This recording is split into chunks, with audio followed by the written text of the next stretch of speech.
Welcome to citizens pulse. నేను మీ రాజేష్.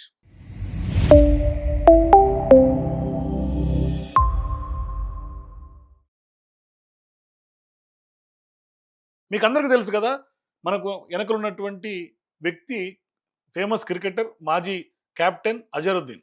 ఈయనకి Jubilee hills ఎన్నికల సందర్భంగా కాంగ్రెస్ పార్టీ మైనారిటీ ఓట్ల కోసం మంత్రిగా చేసింది. ఆయనకు మంత్రి పదవి దక్కింది. ఇది అందరికీ తెలుసు.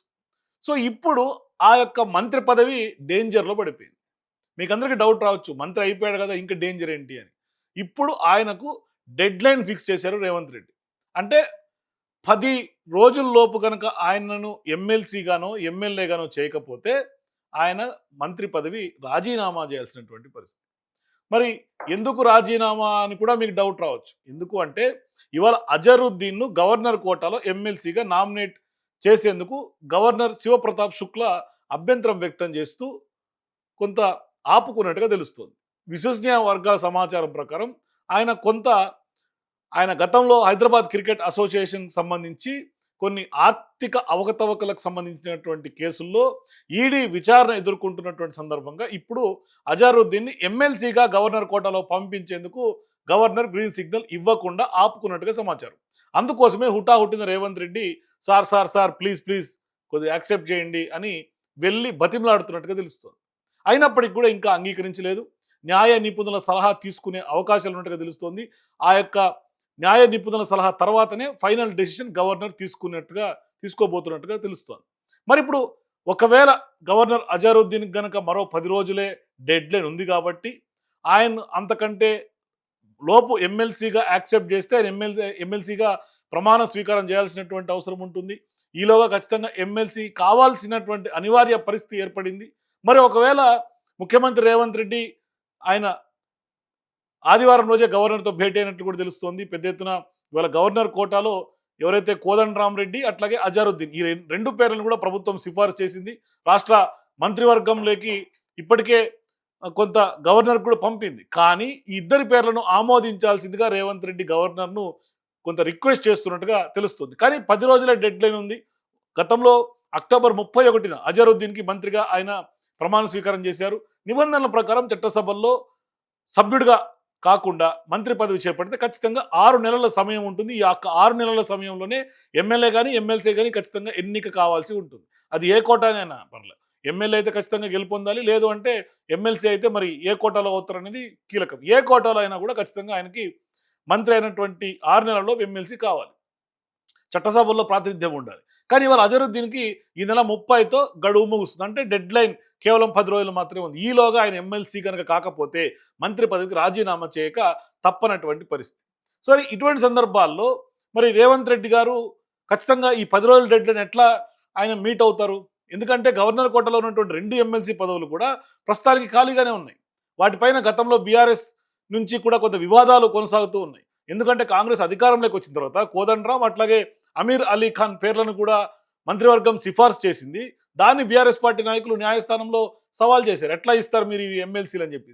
సో ఇద్దరు ఎమ్మెల్సీ పదాలు కూడా సుప్రీంకోర్టు కొట్టేసింది. ఆ తర్వాత మంత్రివర్గం అమీర్ అలీ ఖాన్ స్థానంలో అజరుద్దీన్ పేర్లను చేర్చి ఆయనకు హ్యాండ్ ఇచ్చి మళ్ళీ కోదండరాం అజరుద్దీన్ పేర్లను సిఫార్సు చేసింది. కానీ విషయం ఇప్పుడు న్యాయస్థానంలో ఉండటంతో వారు ఎమ్మెల్సీలుగా ప్రమాణ స్వీకారం చేయలేదు.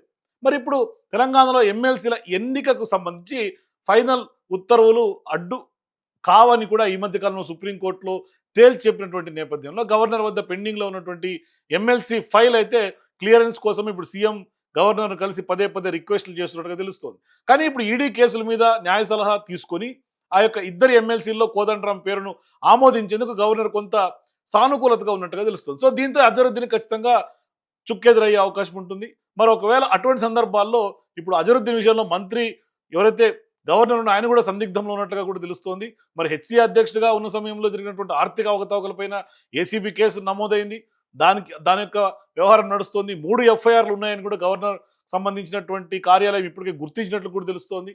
సో ఇప్పుడు దాదాపుగా 3.8 కోట్ల ఆర్థిక అవకతవకలు మీద ఈడీ విచారణ కూడా కొనసాగుతోంది. మరి ఇదే కేసులో ఆయన పైన ఛార్జ్ షీట్ కూడా ఉందన్న విషయం కూడా ఇప్పటికే గవర్నర్ గుర్తించినట్టుగా కూడా సమాచారం. సో ఇవన్నీ ఉన్నటువంటి నేపథ్యంలో మరి ఈ ఫైల్ను కొంత న్యాయ సంబంధించినటువంటి రివ్యూకి పంపినట్లుగా తెలుస్తోంది. సో ఇప్పుడు న్యాయ రివ్యూ అంటే లీగల్ ఒపీనియన్ తీసుకున్న తర్వాత లీగల్ నిపుణులు ఎటువంటి సలహా ఇస్తారు, మరి ఇచ్చిన తర్వాత ఈయన నిర్ణయం తీసుకుంటారా?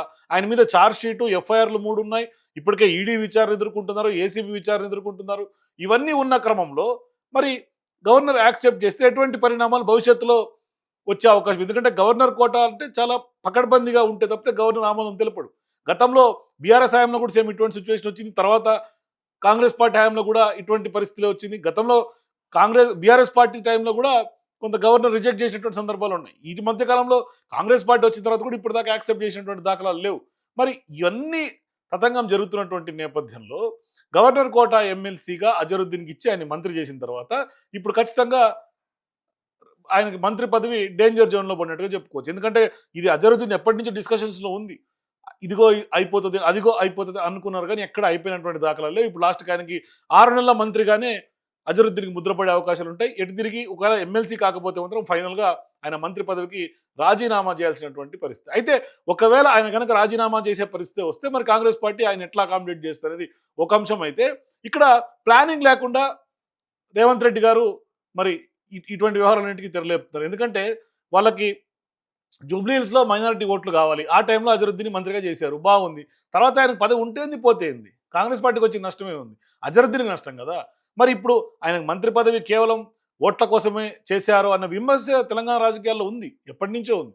మరి ఇప్పుడు అది సక్సెస్‌ఫుల్‌గా అయిపోయింది కదా! ఇంక మాకెందుకులే అని వదిలేస్తారా? లేదు, ఒకవేళ ఏంటి నెక్స్ట్ ఆప్షన్స్ ఏంటి? మరి గవర్నర్ శుక్లా గారిని ఏమన్నా రిక్వెస్ట్ చేశారు ఇప్పటికే కాబట్టి. కానీ ఇయన్నీ కేసులు, కథా కార్ఖానం, ఎఫ్ఐఆర్‌లు ఇవన్నీ ఉన్నాయి కాబట్టి మరి ఆమోదం తెలుపుతారా? లేదంటే గనుక రిజెక్ట్ అవుతుంది. ఒకవేళ రిజెక్ట్ అయితే ఈయన రాజీనామా చేయక తప్పని పరిస్థితి. సో మీరు కూడా అజరుద్దీన్ విషయంలో ఈ డెడ్‌లైన్ ఎట్లా మీట్ అవుతాడు రేవంత్ రెడ్డి గారు? మరి నిజంగానే అజరుద్దీన్‌కి మంత్రి పదవి తప్పుకునే అవకాశాలు ఎక్కువ శాతం ఉంటాయా? ఏం జరగబోతుంది? మీ అభిప్రాయాల కింద నాకు కామెంట్ సెక్షన్‌లో తెలియజేయండి. For more videos please watch citizens pulse.